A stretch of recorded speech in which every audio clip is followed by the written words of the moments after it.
Hello viewers, a very warm welcome in fact to all of you to my channel Grammar Tales, Learn English Grammar with Krish. So it's been quite some time now since I last made a video, and so I'm back again with my videos. I hope you will continue watching my channel. You will not miss the videos. So a short recap. The last video which I had done was about infinite verbs. If you remember that we had done two types of verbs, that is, verbs can be divided into two types, isn't it? Verbs. Please excuse my handwriting, I haven't written for quite a long time. Verbs, that is finite and non-finite or infinite, isn't it? So the last video that I had done was non-finite verbs, and in non-finite verbs, how many type of verbs are there? There are gerunds, infinitives and participles. So we have finished with gerunds, isn't it? When we add ing to the base form of a verb, it becomes gerunds. Like, say there is a verb sing. So how will it become a gerund? If I add ing, what will it become? Singing, isn't it? So this is a gerund. Alright, so today we will be doing what? We will be doing infinitives. Fine. Alright. So see, what are infinitives? In one of my videos, if you check my playlist earlier playlist, you will see that infinitives is what? Infinitives is nothing that when we add to to a verb, that is to a verb in the base form. Alright, so say if I write to love, to sing, to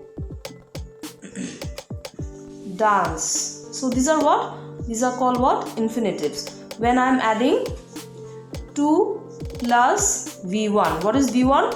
The base form of a verb. Fine. So this is what? This is infinitives. So what is the definition? Definition is what? Infinitives are essentially the base form of a verb with the word to in front of it. See, this is the base form of the verb. Say love or sing, dance, whatever verb you take, the base form. Okay, you have to take the base form of the verb, and when you add to in front of it, it becomes an infinitive. Fine. Let's see some sentences with infinitives. Then it will be better for you to understand.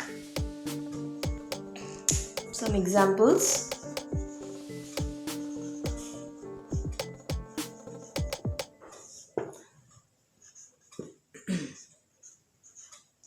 To err is human. So here, which is the infinitive? To, isn't it? So what we are seeing here, it is acting as a subject in the sentence, isn't it? So always remember, in a sentence, infinitives can act as the subject or the object. Fine. So here it is what? Subject plus infinitive, isn't it? So the verb is this. Alright. So the verb is following the infinitive here. To err is human. Now see, let another sentence.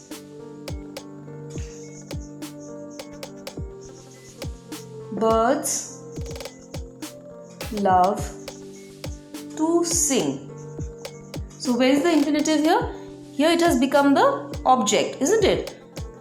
In this sentence here, it was acting as the subject, beginning of the sentence. Here it's becoming the object, to sing. So this is the object plus the infinitive. The infinitive is acting as the object. This is the verb. Another one. To respect our parents is our duty. Fine. So see here, where is the infinitive? To respect, isn't it? To respect. The subject It is the infinitive which is acting also as the subject of the sentence. To respect our parents is our duty. Is the verb. It is the our duty. It is the object of the sentence. Another sentence.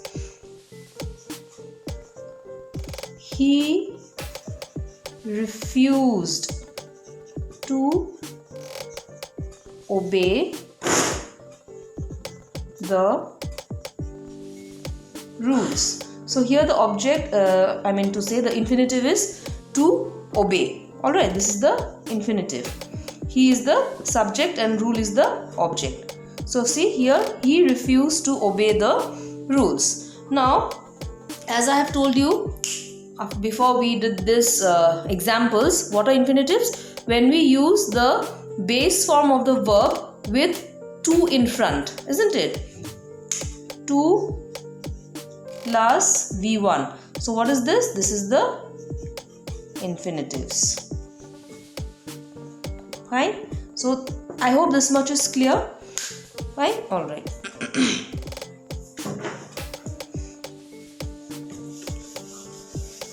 Now see, infinitives are what? When we add 2 plus the base form of the verb, what does it become? It becomes a noun, isn't it? Same as gerunds. When we add ing to a verb, isn't it? First the verb is suppose sing, and I am adding sing. I am adding ing, the gerund. So this is the verb, this is the gerund, isn't it? So together it becomes a noun. Similarly, in case of infinitives also, when we add to with the base form of a verb, it acts like a noun. Alright. So to work as nouns, what does infinitives have to do? To act as nouns, infinitives have to act either as the subject or the object of a sentence. To act as the subject or object of a sentence. Fine. To work as nouns. To work as nouns. What do infinitives have to do? To infinitives, they have to act as the subject or the object of the sentence. Right? Alright. I hope it's clear. Now see, we have seen infinitives are what? When we add to, isn't it? We have seen that infinitives are what? We are adding to the base form of the verb. So it is becoming an infinitive. Now, infinitives also can be bare in nature.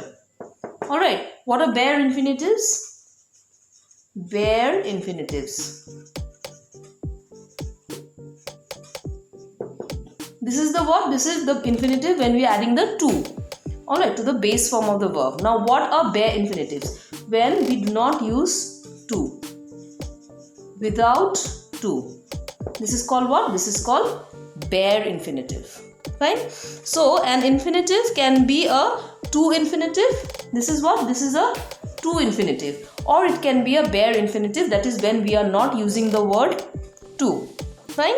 Now there is if you ask what is the difference, in meaning there is no difference as such. Alright. But some structures in some sentences, structure wise you might require a to infinitive, and in some sentences you might require a bare infinitive. That is the only difference. As such, in meaning there will be no difference. I will give you one example. Say, if I write I ought to call them. So here I am using what? I am using the to infinitive, isn't it? This is the to infinitive. Isn't it? To call, isn't it? But I can also use the bare infinitive. The meaning will remain the same. Like, I had better call them. So this is what? See, I am not using here the to, without to. This is without to. This is the bare infinitive. So this is the bare infinitive. But see, the meaning of the sentence remains the same, isn't it? So there is no difference in meaning. So I will lengthen the video further. In the next video we will be doing maybe some more examples, then what are the uses of infinitives, the forms of infinitives with examples, so that we get a clear understanding. So what are infinitives? One more time, infinitives are essentially the base form of a verb, wasn't it? The base form of a verb with the word to in front of it. So when we are using an infinitive verb, the to is a part of the verb. It is not a preposition. Always remember, generally we know to is a what? It is a preposition, isn't it? But when we are using it with a verb, using it with a verb, it is an infinitive. It becomes an infinitive. Such are the nuances of English grammar. To is a preposition otherwise, but when we are using it with a base form of the verb, it becomes an infinitive. Fine? Alright. So this will be all for today. I hope you all continue watching my videos. Though there was some gap due to some personal reasons, I could not take out the time to make videos. So I'm sorry for that, but I hope from now on I'll continue again making videos regularly, and I hope you will look into my videos. It'll be of some help to you in learning something, and I'll be happy to share whatever I know with you all. And people, those who are new to my channel, please do not forget to subscribe the channel and also like and share my videos. That would be a great help. All right, thank you.